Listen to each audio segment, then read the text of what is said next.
Hello guys, welcome to the video. I hope you all well guys. Today's video is Mythic Lazy Mages with Titans. It's ridiculously powerful. Great for bossing guys, automated, disgusting. It's crazy man, it's crazy. If you guys don't want to hear me waffle, absolutely fine. Stat guide is in the video description as always. And add this to your favourites, guys, because I will be updating it throughout the season. It contains leveling, ancestral build at level 60, and the myth versions. And I've got another 2 versions cooking as well, which is going to be really fun to play. Okay, so yeah, add it to your favourites. Check back on it often, because I do update it. I've already updated it today. So check out the latest changes. Right then, guys, let's get straight into the guide. And yeah, blast it. Okay, guys, this is the mythic variation, okay? Using Shroud of False Death, and of course the Hair of Perdition, man. Before we do anything, let's show it in action, because it's ridiculous. And it's very, very fun. So yeah, guys, it's completely automated pet build. It's the Hand of Naz build. And auto barrier, auto corp explosion, auto raise dead. You literally don't have to press anything on the skill bar. But if you do, then you just do a little bit more damage. Okay, so let's just go into, I don't know, 70, yeah. Let's jump on in. My gear's far from great. My Mendon sucks. Still, man. Let's go in and show this in action, man. Alright guys, so super lazy build, okay, so just run forward. And watch the mages, man. Just blow up everything. Once they hit 25 times, they go into Archmage mode. And yeah, elites will get deleted, as you can see, extremely quickly. Extremely quickly. Okay, if you want to do more damage, cast Tendrils, okay? Yank all the mobs into the one spot. Then cast Bone Prison, and it gives you an extra damage buff vulnerability. You can cast Blight for more damage for your pets as well. And Tendrils as well on top, if you want to. Okay? Most of the time I just drop Blight and Bone Prison on shrunk targets that are taking too long to die. Ain't normally an issue. And you can see, it just... Because the Titans, that's on the weapon, we have an enormous amount of elite damage in this build. And it just deletes them so quickly. Get any barrier guys like this, you can just send in your anomaly pets as well. Or shatter the suppressor effect and let your pets blast through that barrier and kill them in double quick time. Also guys, because of the anomalies as well, once we have maximum anomalies out, they're summoned automatically. They make you unstoppable. You can never be frozen, stunned, etc, etc on this build. Okay? And it does all the content in the game, bosses, Helltide, hit speeds, etc, etc, man. It's super chill and super lazy, guys. So you can watch some Netflix, have a beer in the other hand, I don't know, man, a burger, whatever you fancy, man, whatever you fancy. Maybe you got noisy kids in the background, you just need to kind of like divert your attention a little bit. It's a very, very chill bit. Yeah, maybe you got some problems with your hands, you know, my hands are kind of fucked these days because I've been gaming for 40 odd bloody years. So it's a very low fatigue build that you can play in the season, man. It absolutely blasts. But like I said, I've got the non-mythic version as well. So it's on the stat guide. I've done a video on YouTube as well, so check that out, man. Lovely, guys. So let's go to town. We'll show how all the working parts go through, yeah. But yeah, absolutely slaps. It's so good, man. Pets is so good, this patch, guys. But Necromancer is absolutely just fantastic. Alright guys, so let's go through the gear first, man. So using Hair of Perdition, okay, you get 200% increased damage to angels and demons, okay. Then it gets you crit chance, lucky strike chance, movement speed, and core skills. Bombman's kind of sucks, it's got core in it. Then you get a 60x damage buff on top as well. So this thing is amazing. Okay, try and get GA on the lucky chance, and hopefully the crit as well. And then just master work up the lucky chance so you achieve 100% lucky chance on your character. Once you've achieved that, then your lucky chance for generating barrier from the Crossfit Fortitude passive will just keep your barrier up all the time. Plus we've got other safeguards in this build that gives you an extra 50% barrier at all times, which is awesome. So guys, we're using Neo Set. Okay, as you guys saw, I had tons of frost balls just spawning all the time, freezing everything. And I've used these to replace skeletal warriors because we can't have warriors in this build. Okay, so we've got all our wolves just charging forward, just leap, freeze everything. They are awesome. Procs your glyph for control as well. You got more damage. It's just great. So you guys need a set for some of the wolves passively. Fantastic. So down there guys to the Shroud of False Death. This thing is amazing because of the +1 to all passives. For those that don't know, if you're new to Diablo, Shroud of Death Mythic Unique gives you +1 to all the passives on your skill tree. And all these little passives like this really, really add up. And it just gives you tons of defense, damage, and utility. It's a great, great item. It's brilliant. Guys, on this one, try to get GA all stats and just master up that to the top. Because the more all stats you have, you get more intelligence, then more other main stats, and it gets amplified by your intelligence percent on your amulet. Just ends the more DPS and more all-rest for your character. Just keeps you alive. It's brilliant. It's really, really nice. Then, guys, I'm using Nagu Q, so this is how we're surviving on this. So Nagu Q is the pet gem, pet rune, and then it automatically just summons Earthen Bulwark Barrier for us. So you get 50% barrier all the time. I'm on 7.3k at the moment. Got to pop my potions, actually. Which is always Elixir Advantage, because lucky and attack speed. Sage Whispers for intel. Random buffs for HP. Assuming Spicy Guys for armor. And all res. And now it should be, yeah, there we go, about 8k. So, yeah, Earthen Bulwark gives you about 50% of barrier. It's just up all the time. Your lucky chance to bring it up to the top. And your pets do this for you, automated as well. Brilliant. Hand of Nest, guys, the new gloves. Maximum life, attack speed, skeletal mage damage, and skeletal mage mastery. You want to get the mage mastery to GA. And just master that to the top. Okay, all the way to the top. Sacrificing both skeletal warriors and golems, got an additional skeletal mage for each minion sacrifice. We have 12 mages. And when a skeletal mage attacks 25 times without dying, which they never die, by the way, upgrades to a skeletal archmage, guys. Then skeletal archmages teleport to safety to become unstoppable as well, which is awesome. And when attacked, their attacks occasionally shatter on impact, and you get basically up to 100% increased damage to the targets, up to 3 additional targets. Okay, which is really, really nice. So it's roughly every 6 attacks this happens. So yeah, hand on nest, guys. It's OP, man. It's so, so good. As always, guys, Blood Moon Breaches. These are still bugs, guys, while Masterwork and Hellbent Commander. Blizzard, could you please fix this? It's been like this for 3 seasons now. So you guys, Masterwork, Hellbent Commander all the way to the top to make all your pets do more damage. Then your summons have a chance, basically, to do cursing. This is how we apply curses on this build to the targets. Because you've got mages just blasting so much with AoEs, piercing shadow bolts. The curses will be applied very, very quickly. And then you get an extra up to 50x damage to cursed targets. Always Masterwork and try and get GA guys on Hellbent Commander and possibly on the Crit Strike and Curse skills, because the higher Curse skills you have, the more damage reduction you get from the Decrepify. Awesome. Over to Boots, guys. Cult Dominion for the +2 pets, Intelligence, Armor, or Resistance. And then Movement Speed and Corpse Tendril Size, guys. So you go, just put them all into one spot. And it's glorious. For GA, guys, if you need it, just get it onto all res if you can. Always Intelligence to the full Masterwork, as always, because the more intel you have, the more DPS you have, and it scales your all resistance. Maximum melee charge as well, 3. Really, really nice boots. Brilliant.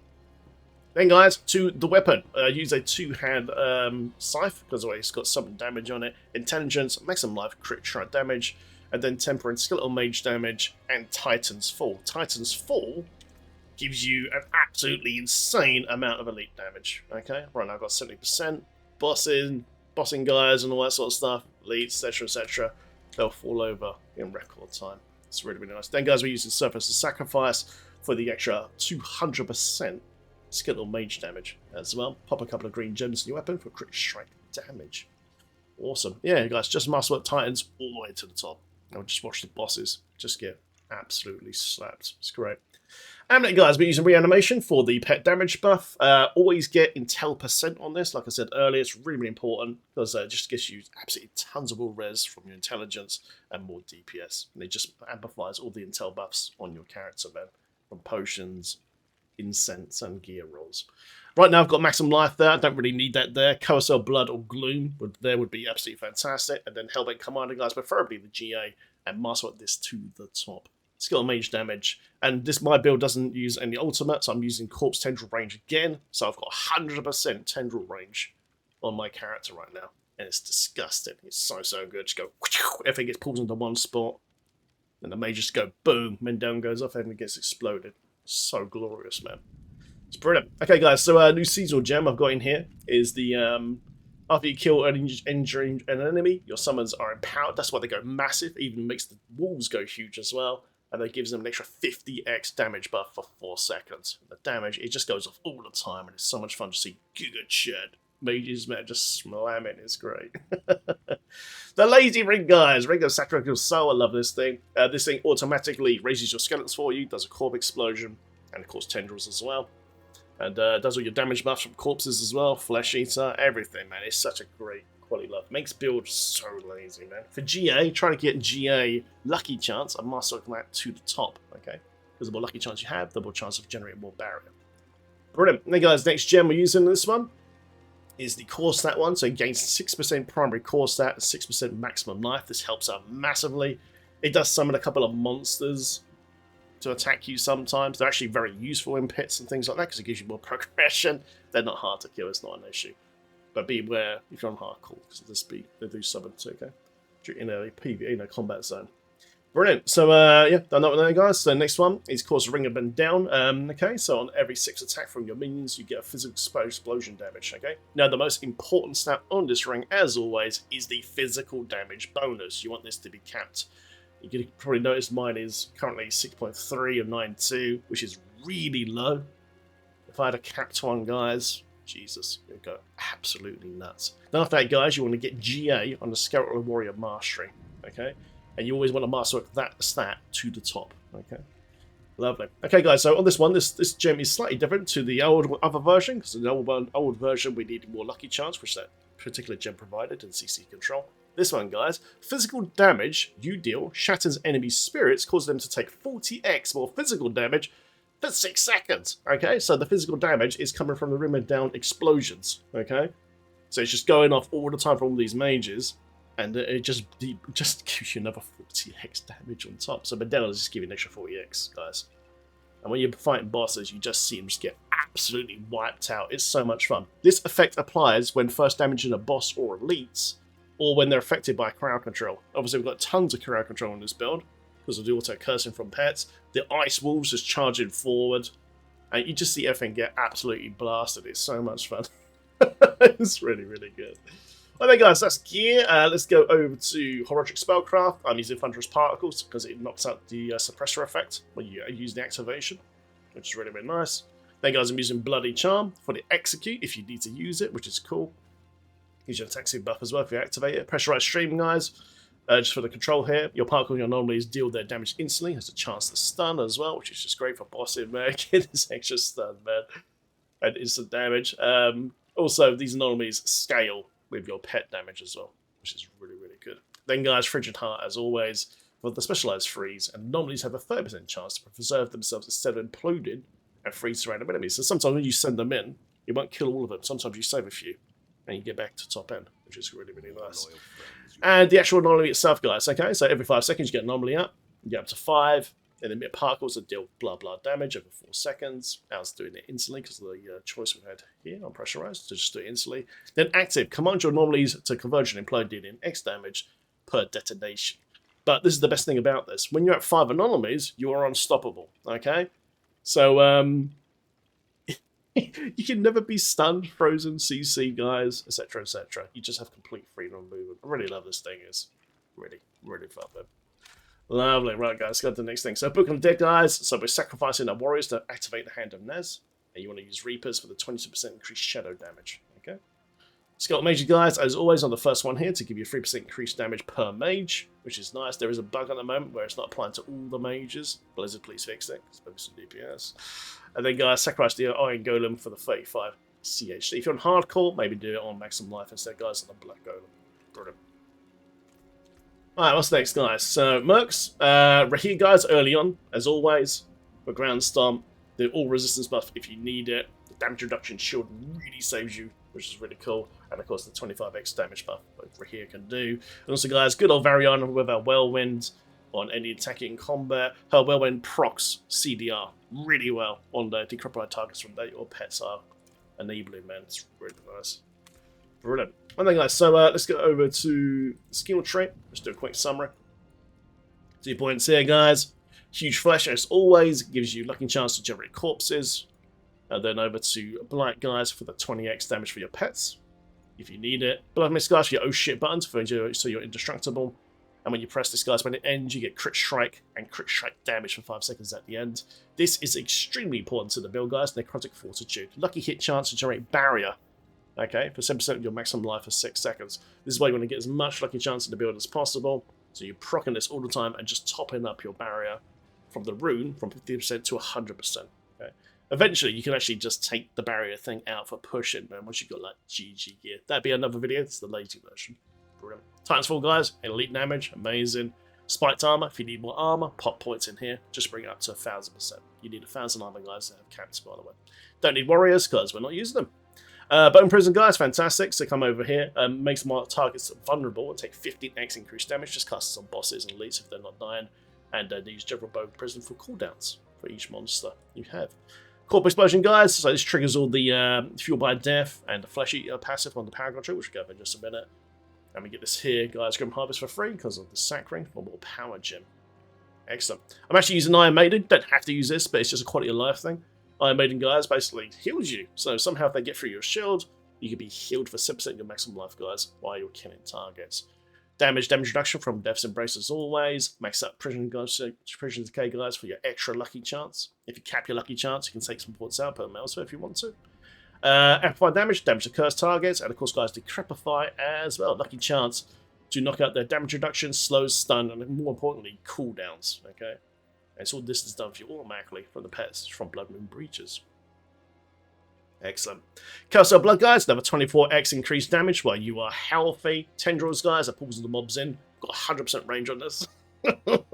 So good. Slows them down, guys, and also does another vulnerable here as well. 1 point in the Necromancer cavalry, guys, generate a bit of Fortify. And then, guys, max out Reaper Pursuit, Gloom, and Terror for all the damage bonuses. I put 1 point in Crippling Darkness because I really like this stun from my pets as well, especially on bosses. Just see the stun bar just go like that, man. It's nice. It's really good. Now down there, guys, no ultimate whatsoever. 1 point in Inspiring Lead for the crit, and then max out, as always, guys, Helping Commander for the more damage for your pets. And then we finish, guys, on Caelan's Edict. You get 3% attack speed for each pet you have and 3% increased damage. If one of your minions die, you get 20x increased damage for 3 seconds. You can trigger this manually, by the way, by just casting Bone Prison.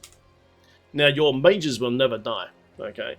But Bone Prison, when it dies, is classed as a minion, okay? So just cast Bone Prison. When it naturally turns off or you just force it off, it will class as a minion and give you more damage bonus. It's really, really handy. And talking of attack speed, guys, as always, you need 100% attack speed to achieve the maximum damage on your Paragon Tree. This is very, very important on the Cult Leader tree over here. So you must hit 100% attack speed to max this out. It's really important because it gives you a bulk of your DPS for all your pets. So all you got to do is calculate your attack speed from Caelan's Edict. Okay, so you've got 12 mages times 3% attack speed, and then add that to your base attack speed, which is here. Your base attack speed, I've got 44%, and then summon attack speed. Okay, once you've added that up, if you're over 100%, boom, and you're absolutely perfect. If you're falling short, you can always use an elixir advantage or an extra 15% attack speed, okay? Once you get to that point where you don't need to use the elixir because the gear score going up, you know, maybe get like a GA on your attack speed on your gloves here, and so for Naz as well, you won't have to use elixir advantage anymore. They can basically just use any potion you want. I suggest Fortitude for even more HP, therefore it turns into more barrier. Awesome. Very nice. Right, guys, quickly go through the Paragon Tree as always. Alright guys, so for the full Paragon Tree, check the guide as always, but this is what I've done so far. I started off with Essence, guys, for crit strike damage, and then we go into Cult Leader Tree, guys. So, like I said, more attack speed you have, the more damage your minions do. Don't need any of this now. There's all the mage bonuses here. Brilliant. Some more attack speed here, which I didn't actually need, so I took the points out. Then, guys, over to Dead Razor, so we get more damage with our pets, and buffs all the pet bonuses in range, okay, like damage reduction, and, of course, the summoning damage. Next tree, guys, is Frailty Tree. So as we're cursing targets with blood moons via the pets, 40x damage buff. Disgusting. So good. And then, guys, pop over here to Corporeal. Okay, this buffs the vulnerable damage and the damage to crowd-controlled enemies in range, which is really, really nice. It also gives you increased physical damage as well for your med down procs. Boom. That makes them hit even harder. Come over here, guys, to Flesh Eater. We only need 3 corpses now to activate this, and it's done for you automatically via the Sack Ring. This Corp Explosion for you. Perfect. 40x damage buff for free, just on all the time. Then, guys, we use Amplifier for damage to cursed enemies at 10x, and it buffs all the elite damage in here, and they should base damage here as well. And right now, I'm going to grab all the HP and eventually grab Stifle Bell for the damage injured enemies. Resistance there. And then, guys, we end on Center Death. Center Death is fantastic. Gain 50% damage reduction for free, which is great. Obviously, we're not using Heart and Bones on the chestplate anymore because we now use a Shroud of Death, so you've lost a massive damage reduction, but this replaces it. Okay, so you get 50% damage reduction here, 30x CHD. I'm using Control for damage to CC targets. This last glyph, just use whatever you like. Okay, I'm using Control now just to scale up and down proc a little bit, but you can put Mage in here, Eliminator for more elite damage, whatever you fancy, man. Just experiments for this thing about the game. And then guys, come up to here and grab the extra damage reduction. So as soon as you get Shroud, you really need to get to this point here as soon as possible. The extra 5% damage reduction here, 2.5, 2.5, 2.5, and of course the node here. And it basically just replaces Hardened Bones for you. Okay. Great, grab all this here, extra HP, and up here, guys, for the extra armor, damage injured, etc., etc. And there you go, guys, that is Mythic Mages. If you enjoyed the video, feel free to like and subscribe. Guys, thank you very much for watching. Remember to check out the stat guide. It does get updated every few days. Enjoyed the build. More will soon, guys. Maybe Machine Gun Mages next. Thanks for watching, guys. Enjoy.